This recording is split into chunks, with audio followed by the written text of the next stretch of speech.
E aí, tudo bem com você? No vídeo de hoje eu vou te ensinar um pouco sobre o mercado de ações. Meu nome é Rafael Rodrigues e o objetivo do meu trabalho é te ajudar a investir melhor. Então, como eu falei, hoje eu vou falar sobre os conceitos básicos do mercado, em vários tópicos, como por exemplo, tipos de ações, sobre o mercado, sobre os tipos de ações que existem, sobre os tipos de investidores. Então, para que outras pessoas também aprendam sobre o mercado financeiro, sobre ações, eu vou pedir para você deixar o seu like, seguir o canal e compartilhar com quem você sabe que esse conteúdo vai ajudar.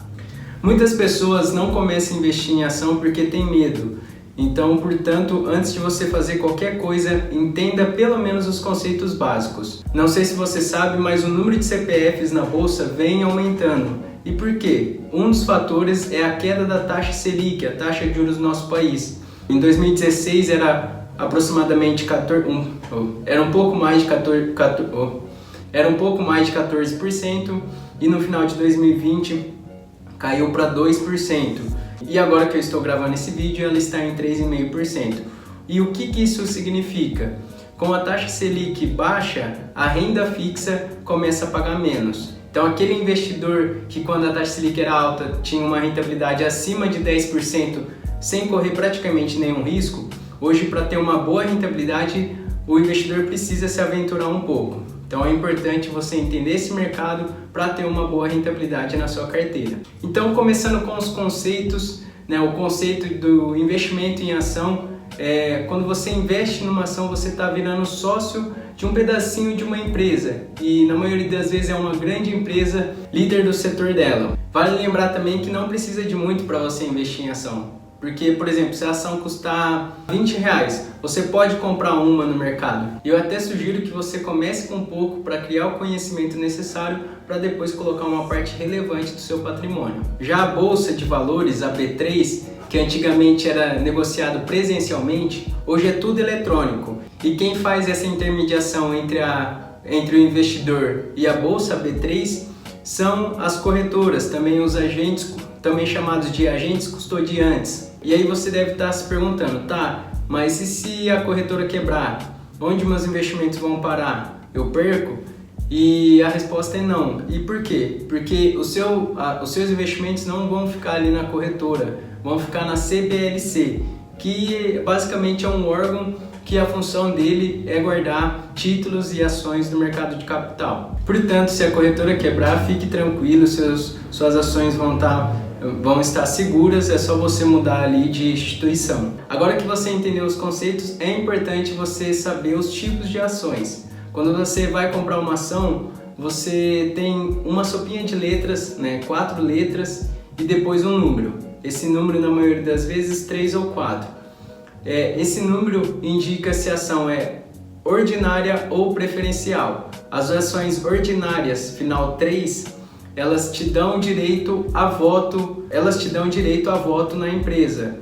Ou seja, se você tem uma ação, você tem direito a um voto. Quanto mais ações você tiver na empresa, mais o seu voto vai valer. Já as preferenciais, elas têm final 4, 5, 6, 7, mas o importante é você saber que todas elas te dão preferência no recebimento dos dividendos.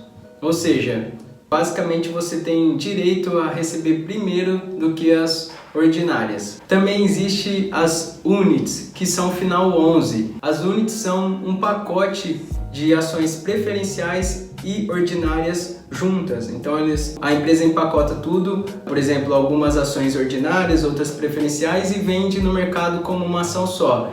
E a empresa acaba fazendo isso para a ação ter mais liquidez no mercado, porque tantos investidores ONs como os PNs vão negociar ali a mesma ação. Final 11 também existem os BDRs. Eu não vou entrar a fundo sobre, talvez num próximo vídeo. Basicamente são ações estrangeiras negociadas na nossa bolsa brasileira. Agora você já aprendeu o conceito, os tipos de ações.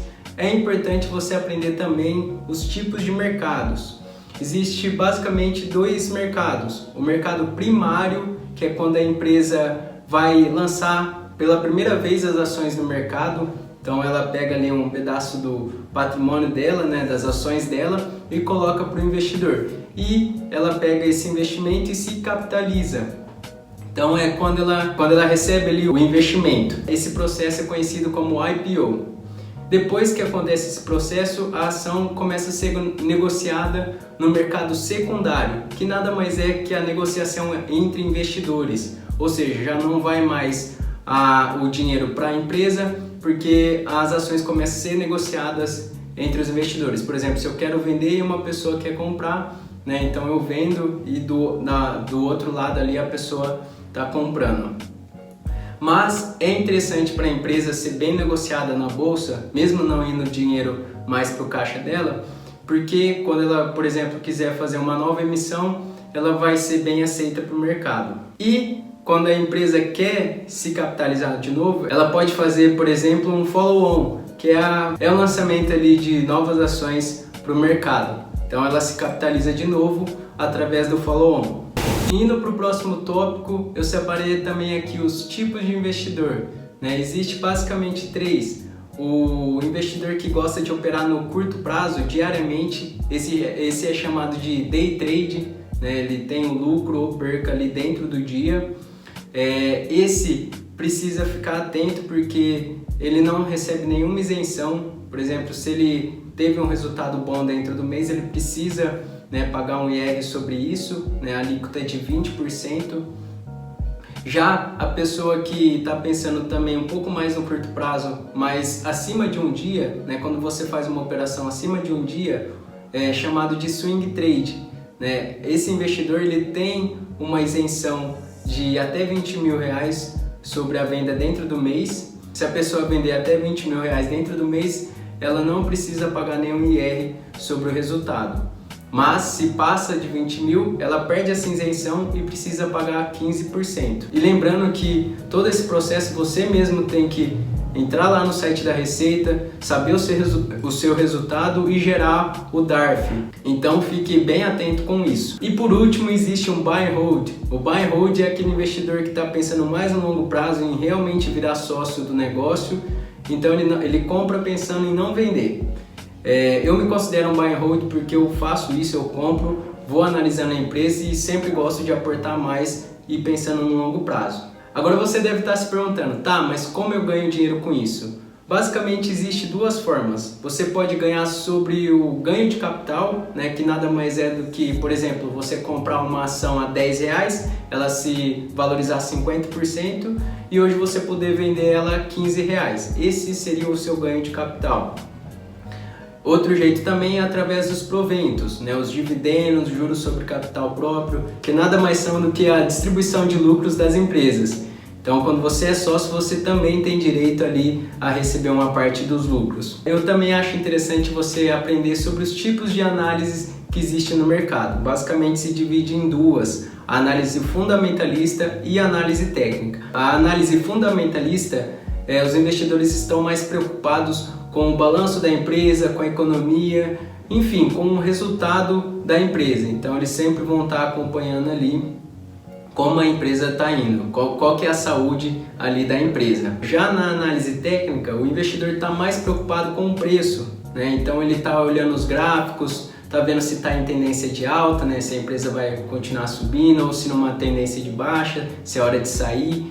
Enfim, ele está mais preocupado com o preço. E aí você deve estar se perguntando, tá, mas qual que eu escolho? Você pode estudar as 2, né, e utilizar as 2 na hora de fazer um investimento. Então, estude um pouco sobre elas e entenda ali mais profundamente. Agora, se você quer aprender sobre algum outro investimento, deixa aqui nos comentários e até a próxima!